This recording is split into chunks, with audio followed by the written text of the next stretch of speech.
इस्लामाबाद में भारतीय दूतावास के बाहर से बैरिकेड्स हटाने पर भारत का एक्शन। दिल्ली में भारतीय अधिकारियों ने पाकिस्तान हाई कमीशन के बाहर का सुरक्षा घेरा हटा दिया। यहां पर लगे बैरिकेड्स हटा दिए गए। जापान के रक्षा मंत्री भारत के दौरे पर है। आज उनकी रक्षा मंत्री राजनाथ सिंह के साथ द्विपक्षीय मुलाकात होनी है। इस दौरान समुद्री सुरक्षा सहयोग, हिंद प्रशांत क्षेत्र समेत कई अहम मुद्दों पर चर्चा होगी। आज शाम 5 बजे प्रधानमंत्री मोदी के साथ भी उनकी मुलाकात होगी। मोदी सरकार का एजेंसी प्लान तैयार। वनडे वन यूनिवर्सिटी के तहत रोजाना एक मंत्री करेंगे विश्वविद्यालय का दौरा। हर दिन एक केंद्रीय मंत्री एक विश्वविद्यालय का दौरा करेगा। इस पहल के जरिए युवाओं से संवाद किया जाएगा और उनकी समस्याओं पर चर्चा होगी। आज पूर्व प्रधानमंत्री राजीव गांधी की 82वीं जयंती है। इस मौके पर दिल्ली के वीर भूमि पर श्रद्धांजलि कार्यक्रम का आयोजन किया गया। इस मौके पर पूरा गांधी परिवार राजीव गांधी को श्रद्धांजलि देने के लिए पहुंचा। खड़गे ने भी राजीव गांधी को नमन किया। आज दिल्ली के कई इलाकों में सुबह सवेरे बारिश हुई है। दिल्ली के द्वारका अंडरपास में बारिश के बाद पानी भर गया। जलभराव के बीच फंसकर कुछ गाड़ियां भी खराब हो गई, जिसके चलते आवाजाही में लोगों को परेशानी का सामना करना पड़ा। और अब खबरें यूपी की। झांसी में जर्जर पुल ग्रामीण के लिए मुसीबत बन गया है। नदी का जलस्तर बढ़ने से पुल पर पानी भर चुका है, जिसकी वजह से 3 गांवों के बीच आवाजाही ठप हो चुकी है। पुल पर भरे पानी के बीच स्कूली बच्चे आवाजाही करने को मजबूर। यूपी के सरकारी स्कूलों में बाहरी लोगों और यूट्यूबर्स की एंट्री पर बैन लगा दिया गया है। बिना अनुमति फोटो या वीडियो बनाने पर कार्रवाई हो सकती है। शिक्षा विभाग ने इसे लेकर आदेश जारी कर दिया है।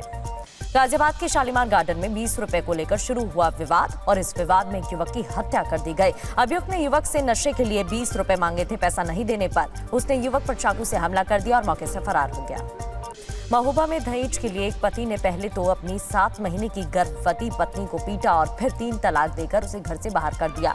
आरोप है कि ये शख्स अपनी पत्नी से 10 लाख रुपए लोन लेने की बात कर रहा था। पुलिस मामले की जांच में जुटी हुई। वाराणसी में बीएचयू के चीफ प्रॉक्टर दफ्तर के बाहर एबीवीपी ने प्रदर्शन किया। यह प्रदर्शन एक नाबालिग को कुत्ते के काटने की घटना के विरोध में किया गया। साथ ही प्रशासन के सामने 8 और मांगे रखी गई हैं। और अब उत्तराखंड की खबरें आपको दिखाते हैं।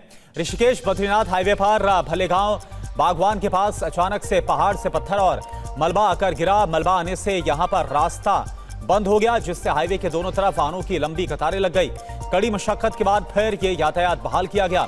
स्थानीय प्रशासन ने लोगों से सावधान रहने की अपील की। पिथौरागढ़ के धारचूला में देर रात पहाड़ से गिरे भारी मलबे और बोल्डर्स की चपेट में आने से कूलागढ़ का वैली ब्रिज क्षतिग्रस्त हो गया। इसके बाद दारमा, व्यास और 14 घाटियों का धारचूला मुख्यालय से संपर्क कट गया। रास्ता बंद होने से कई वाहन फंस गए। कुछ राहगीर तेज बहाव के बीच जान जोखिम में डालकर नदी पार करते हुए नजर आए। उत्तराखंड के चर्चित अंकिता भंडारी हत्याकांड मामले में अभियुक्तों को राहत नहीं मिली है। अभियुक्तों ने कोर्ट में याचिका दायर कर जमानत मांगी थी। सरकार की मजबूत पैरवी के कारण दोषियों को राहत नहीं मिल पाई है। इस मामले में सरकार का मानना है कि न्याय सुनिश्चित करने के लिए पीड़ित के साथ हम मजबूती के साथ खड़े। उपराष्ट्रपति सीपी राधाकृष्णन उत्तराखंड के 2 दिन के दौरे पर कल देहरादून पहुंचे। जॉली ग्रांट एयरपोर्ट पर सीएम धामी ने उनका स्वागत किया।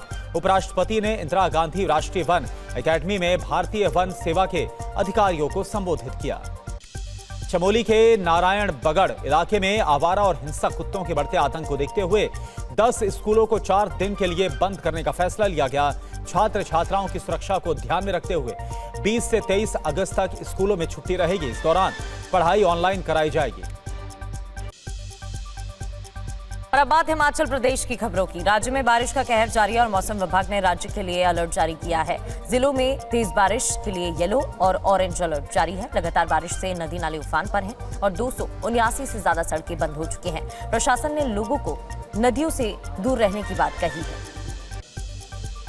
हमीरपुर के धनेटा में हथोल स्कूल के पास जलस्तर बढ़ने की वजह से बाउंड्री वॉल और रास्तों का हिस्सा बह गया है, जिसके बाद छात्रों को सुरक्षित घर भेजा गया। हथोल स्कूल में खड्ड का पानी आने से खेल के मैदान का बड़ा हिस्सा क्षतिग्रस्त हुआ। सोलन के वाकना घाट में भूस्खलन होने की वजह से कालका शिमला नेशनल हाईवे 5 की एक लेन पूरी तरह से बंद पड़ गई है।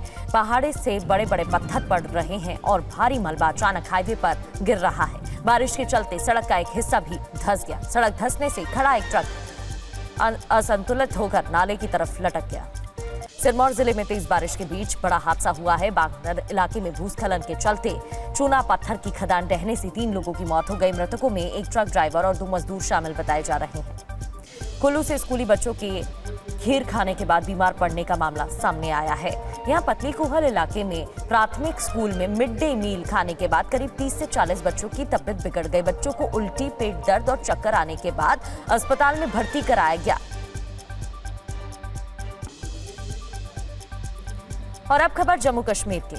बांदीपोरा के ऊपरी इलाकों में बादल फटने के बाद बाढ़ जैसे हालात पैदा हो गए हैं। इसी वजह से पहाड़ से लेकर अलग अलग हिस्सों में भारी मात्रा में मलबा है। कीचड़ निचले इलाकों तक पहुंच रही है। रिहायशी गांवों में पानी भर गया है। कुल गांव की सड़कों पर सैलाब आ गया है।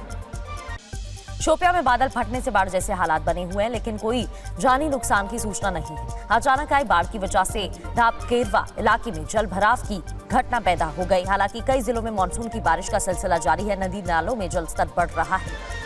गांदरबल में फ्लैश फ्लड और भूस्खलन की घटनाएं सामने आई हैं, जिससे जनजीवन प्रभावित हो गया है और गुंड इलाके के बीच आवाजाही प्रभावित हुई है। कुछ रिहायशी इलाकों में भी पानी भर गया है।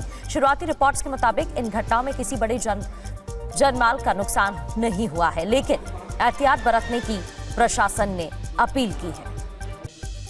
श्री माता वैष्णो देवी के ताराकोट मार्ग पर लैंडस्लाइड और बारिश की वजह से श्री माता वैष्णो देवी की यात्रा को अस्थायी रूप से स्थगित किया गया है। जानकारों का मानना है कि यात्रा मार्ग पर लैंडस्लाइड का खतरा है। यात्रा को रोके जाने के दौरान करीब 18,000 श्रद्धालु पंजीकरण कराकर भवन की ओर रवाना हो चुके थे। पीडीपी नेता अल्तजा मुफ्ती ने जबलीपोरा में विरोध प्रदर्शन किया है। बागवानों के लिए फसल बीमा की मांग उठाई और जम्मू कश्मीर के उमर अब्दुल्ला सरकार की नीतियों की आलोचना भी की गई है। इस दौरान मुफ्ती ने आरोप लगाया कि उमर अब्दुल्ला ने नेतृत्व वाली सरकार ने बागवानों और किसानों की समस्याओं को हल करने में कोई भी कदम नहीं उठाए।